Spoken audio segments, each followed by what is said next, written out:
What's up guys, this is Miasin and today we'll be reviewing 35 cards that can outraise your detonator because that card is super frustrating and I don't know, people keep struggling with it including myself, so I figured why not make a video featuring the best ways to out in engraver, raise your detonator. But yeah, before we go any further, you already know the drill, smash the like and subscribe button, and also a huge massive shout out to my CRYSTRON spreadsheet, just in case you didn't know about the details. I'm not gonna, plug in the promo again, but it comes with 50 plus combos, uninterrupted and through hand traps, etc.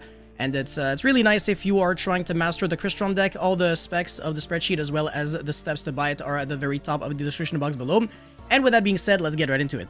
Alrighty, so we got 4 sections: the must play, the cards that are worth considering, the cards that are kind of mid, and the absolute dog shit ones. The first one is Nadir Servant, which is not necessarily a must play because not everybody can play it. As a matter of fact, this card used to kind of be a staple in Mitsurugi Ryzeal, but I guess it's starting to see less play because, I don't know, people don't really want to play, don't want to see Maximus, or they don't want to help out the opponent, so I guess it kind of makes sense. But with that being said, you can send Golden Cloud Beast Malong, and then you can bounce back the Ryzeal Detonator, so that's really cool. You don't have to obviously just send Elder Entity Entis, there are some other targets. Ultimate Slayer is insanity. It is probably the best way to counter Ryzeal Detonator in the entire game, honestly. It's extremely good, it's not once per turn. It can cover other things, and if your opponent has like Detonator and Caesar, this card single-handedly breaks the whole board. And also when you bounce back the Ryzeal Detonator, you're playing around with the fact that it can, self-destruct and then revive itself back with Twins of the Eclipse.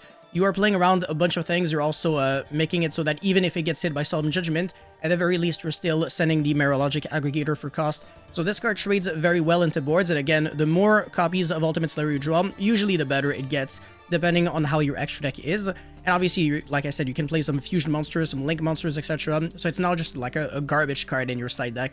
It's always worth playing. So I think this card is remarkable, this format, and it might keep getting better over time, honestly. I think this was the kind of card where when I first saw it, I knew that it would end up being broken one day, and that day finally came.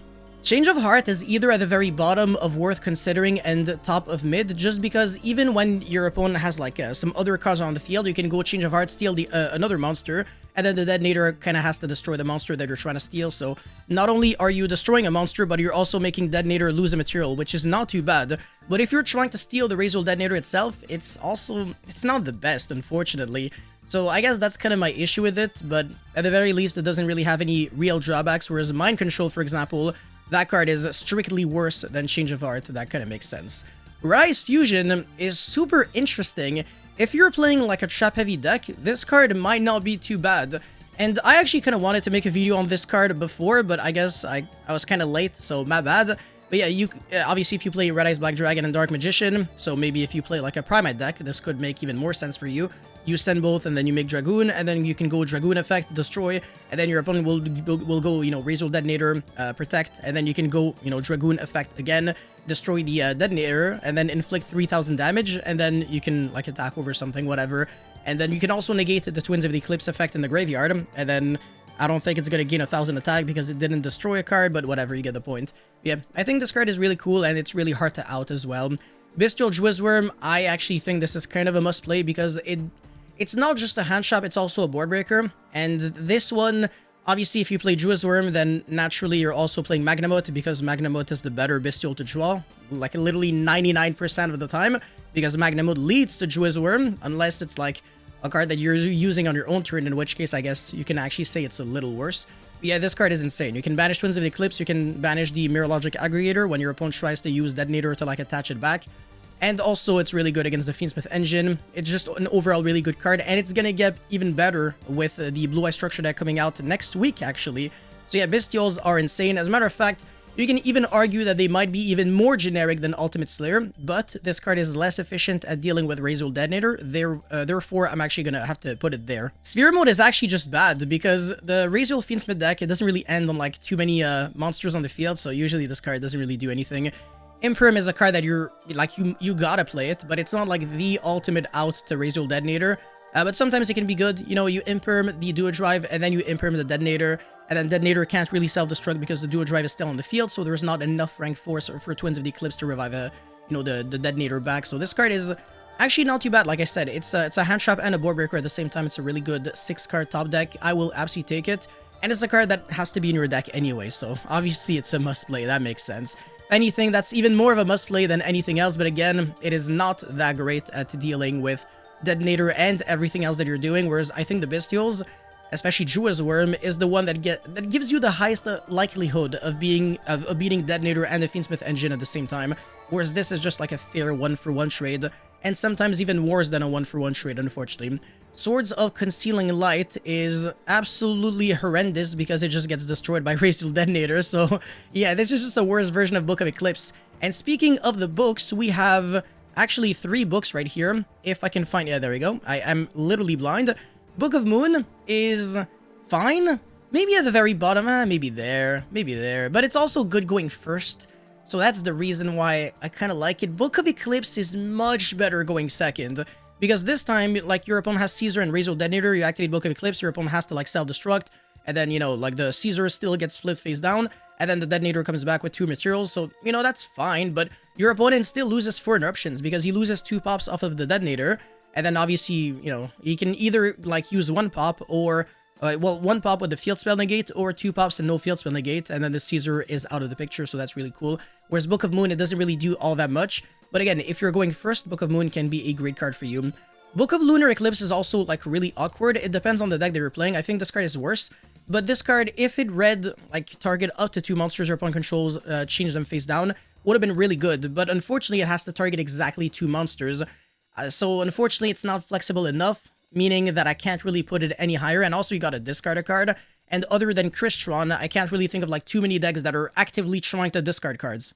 Sinful Spools of Subversion Snake Eye is actually kind of interesting, but the thing is, are you really trying to play this in, like, Snake Eye? Because Snake Eye is not great. Maybe you're playing the Azamina engine with this. It's not bad. It's really not bad at all. But the Azamina engine is just already, like, super weak going second into boards. But still, if you are playing Witch and, you know, Deception and Wanted in your deck, this card could be not too bad. So actually, I'm gonna have to put it there. If anything, I might even upgrade it because I think the Azamina engine is more popular than the Dragoon engine. Obviously, that makes sense. Yeah, okay, Forbidden Droplet it is, you know, Forbidden Droplet. This card is so freaking broken. Triple Tactic Talent as an Outer Ryzeal Detonator is maybe a little worse than, maybe a little less of a must-play. I think it's probably still gonna have to be there, because it's still a good card, obviously. It's a great card going first, and it's an okay card going second. It depends, obviously, on the deck that you're playing. If you are playing SP Little Knight in your deck, this is where you can start justifying the inclusion of Triple Tactic Talent. Otherwise, what are you gonna do? You know, steal a monster and then give it back during the end phase? That is absolutely pathetic. But I think this card, it's just, it really depends, like I said, on the environment and the deck that you're playing, and also the deck that you're facing, and maybe stealing a Ryzeal Detonator, the fact that it doesn't target, makes it much better than these kinds of cards, obviously. Because, you know, if the Ryzeal Detonator self-destructs, then you can steal, like, the Caesar, and then they go, like, Twins of the Eclipse effect in the grave, and then you can go Caesar negate, so obviously that's not really an option, and if they don't respond, then you just steal Detonator, and then you run over the Caesar, and then every single time that you do something, you use their own Detonator to destroy their own cards. It's absolutely beautiful. So yeah, this card can be a great card for you. But like I said, it is less of a staple than Imperm. Imperm is like in the top 3 cards that everybody is playing. Ash, Imperm, and I don't know, maybe Nibiru? I'm not 100% sure. But yeah, Artifact Lancia, obviously. Yeah, that's like the #1 staple of the format. Again, with Ash. Actually, Lancia is more popular than Ash, this format. Anyways, Forbidden Chalice, this card is mid. It's just not good, unfortunately. It's way too fair. This card could be interesting if you use it during the damage step, because then they can't respond with Detonator, meaning that there is no self-destruct, and that can make you play around, you know, Twins of the Eclipse, and that's actually not too bad. It's just that sometimes you might have to, like, waste your battle phase, and I just don't think this is good enough, unfortunately. And going first, it's fine. It's still kind of like an Imperm going first, obviously, but I think it's not, like I said, it's not good enough. Like, a book is better going first, and this card, it's not, like, super insane going second. Like, Forbidden Droplet is obviously miles ahead of Forbidden Chalice. Like, this card might have been good, like, 10, 12, 15 years ago or something. I don't even know if it was out 15 years ago. But yeah, you get the point. Keshira Fenrir, fantastic card. Huge fan of it. I think this card is the kind of card that, if your deck is already playing it, that's a bonus, because I don't really consider it a non-engine card. For me, it's still like an engine card usually when I include it in my decks, because it just, you know, it adds more layers of play. It adds, you know, the ability to, you know, use it as a synchro or synchro exceeds or link material and do a bunch of things with it.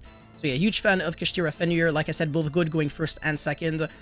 You know, same thing with, you know, Nadir Servant, the books, etc. All those cards are great going first and second, whereas these cards are unplayable going first, completely useless, and this card is just Brick City. So if anything, unfortunately, I think we're gonna have to start, I'm gonna have to downgrade this to the mid section.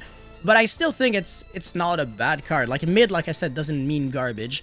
Only these cards are garbage, and Snatch Steal obviously is garbage because, again, it just gets destroyed by Ryzeal Detonator.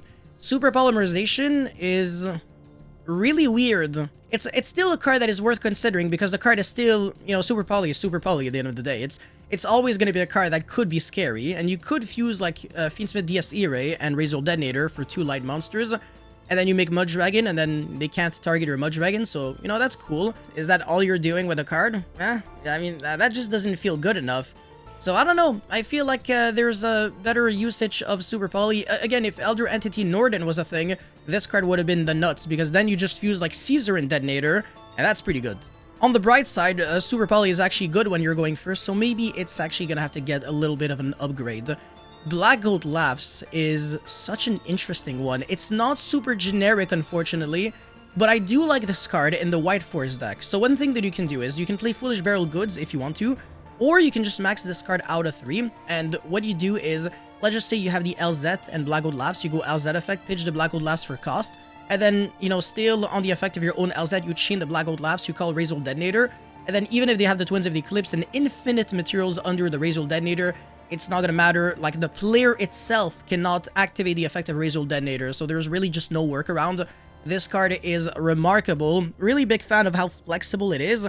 And you can also just call any problematic monster, like it can be a Link, Synchro, Xyz, whatever monster, like a main deck monster even, whereas some of these cards, like for example Ultimate Slayer, it's only really playable on extra deck monsters. This, really, it can be a great interruption going first, it can be a huge floodgate. Like I said, if anything, the White Forest deck is the #1 deck at being able to play this. Okay, X-Ryzeal, yeah, okay, that's the ultimate out Ryzeal Detonator built in the Ryzeal deck itself. Murmur of the Forest, that's gonna be yet another card to consider. I think it's still better than Change of Heart, Mind Control, and Snake Eye Subversion. So basically, in case you didn't know what Murmur of the Forest does, it is a normal spell card that can target one face-up monster your opponent controls, change it to face-down defense, and then if you do, you can return all field spells from the field to the hand. So you can target the Ryzeal Detonator, and then place it face down, and then bounce back the Ryzeal Cross, which is not bad. And you can also do this with the Caesar, etc. So it's very similar to Ultimate Slayer in the sense where it does 2 things. It gets rid of a problem card, and then also does something else, such as, you know, either sending something from the extra deck to the graveyard, or in the case of Murmur of the Forest, it is going to be bouncing back the field spell, so you can bounce back your opponent's Ryzeal Cross, or you can bounce back your own field spell that may not necessarily be a hard once per turn, and then you can activate it again and get another search. Unfortunately, it is a normal spell. It's not a quick play spell, so it's useless going first, which means that I can't really place it super high on the list.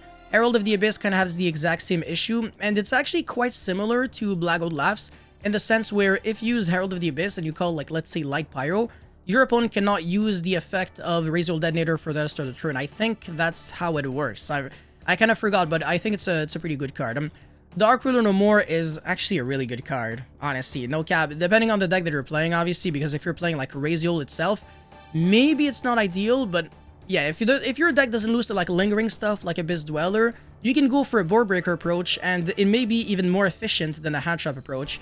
And if you're playing a board breaker approach, this card is like the #1 card that you're looking at, obviously in Forbidden Droplet, because they kind of go hand to hand, you know, they're very similar. But yeah, Dark Ruler is a really good one, but obviously then again, you can't OTK, so you're gonna have to make like a really big board going second. And I wouldn't really main deck this card, at least if you don't play Triple Tactic Thrust, in which case I guess you can do like 1 copy of this and 3 Thrust, and then you can always thrust into this. Maybe the White Force deck can do this, or like let's say pure Ryzeal with a board breaker approach. That could definitely work, like I said. Kurikara, not good at all. It's just not good. The Kaiju is also not good. Zoo King Alpha is dog water. Like actual garbage. Like really bad. It just gets destroyed. Metal Chonius is insanity. Like very, very good. Probably comparable to like Forbidden Droplet. They're pretty much on the same league. If you're going first, this card is better than Droplet by a significant margin. And if you're going second, it's still really good, but it can get ashed, unfortunately. And even if you have the cross out to the ash, it doesn't really matter. You're gonna have to use the cross out preemptively, which is not good, because obviously if your opponent ashes the Metal Chonus and then you chain Cross out, your opponent can just chain the Ryzeal Detonator and then self-destruct, and that kind of defeats the purpose of using a card that your opponent cannot directly respond to with the monster that you're targeting. It's not like Ultimate Slayer, where your opponent cannot respond with monster effects, period. So this card is harder to, deal with than this card. And speaking of cards that are very hard to deal with, Exceedon Core is definitely one of them, and I think this is worse than Forbidden Droplet, because it does help the opponent retrieving back some bodies. And if you're reviving back a Sword Ryzeal, then your opponent does get a Surge. But if you're reviving back an X Ryzeal, it will not get a Surge because there will be a non-level 4 or rank 4 monster on the field. But yeah, this card, it's really good if your deck loses to Abyss Dweller, and it can be your best friend if you're playing like Mermail or CRYSTRON. And Forbidden Droplet pretty much does the same, and that's the reason why I'm comparing both of them. You just go turn player priority, draw phase, activating Exceedon Core, bounce back the Dweller to the extra deck, and that's really cool. And Metal Chonus can kind of do something similar, but you're gonna have to play like a Water Sea Serpent, like the Poseidra, the Rumbling Atlantean, which is fine. And then you can also dump for cost. So yeah, Mermail can play a bunch of cool cards. You can play this, this, and this. So yeah, there's the world is your oyster again. I love this expression. Anyways, this is Chaotic Elements, I think. It doesn't exist yet, but it is literally the best way by far to deal with a Ryzeal Detonator when it will come out. So you can search Danger Nessie with it. And then in the graveyard, if your opponent controls like a light pyro, you can banish it and then take control of a monster your opponent controls. It's completely cracked. When it will come out, I think it's going to be insanity. It could even be a must play. So I think I'm just going to put it there, but it's such a freaking good card, it makes no sense. And Graver, obviously, if this card is in your deck, it's in your deck. Enemy Controller, interesting. I think it's actually maybe a little worse than these cards, but it could be even better because, again, going first, it's not bad. It can make you dodge Veiler and Imperm, but it's really neggy, and Ryzeal Detonator already makes you neg so much, so I don't really think this is, like, optimal, but it does help you out dealing with, like, a Baguska because you can put it into a attack position, and, yeah, that can be nice. And like I said, it's easier to main deck than these cards. Everyone can main deck Enemy Controller, not everyone can main deck Change of Heart and Mind Control. Widow Anchor with the Sky Striker engine, it's obviously not bad at all. Yeah, it's probably gonna have to be there, but the issue is, again, the Ryzeal Detonator will just self-destruct, and then Twins of the Eclipse will revive back, so it's not a great way of, dealing with Detonator. That's why it can't be in the must-play section. Lava Golem is just as bad as the Kaijus, if not, maybe it's, like, a little better, because at least you also get rid of the Caesar, so I think that's, yeah, obviously, like I said, Sphere Mode is garbage, but yeah, this is not too bad. And finally, Vesper Girsu is not good against Ryzeal Fiendsmith because they really just end on 2 monsters, so there is not much that you can really punish them with, meaning that this card is at the very bottom of mid. But yeah, that's it for this video, guys. Thank you so much for watching. Don't forget to like and subscribe, and let me know how you feel about this tier list, I guess you can say, in the comment section below, and I'll see you guys very soon. Peace.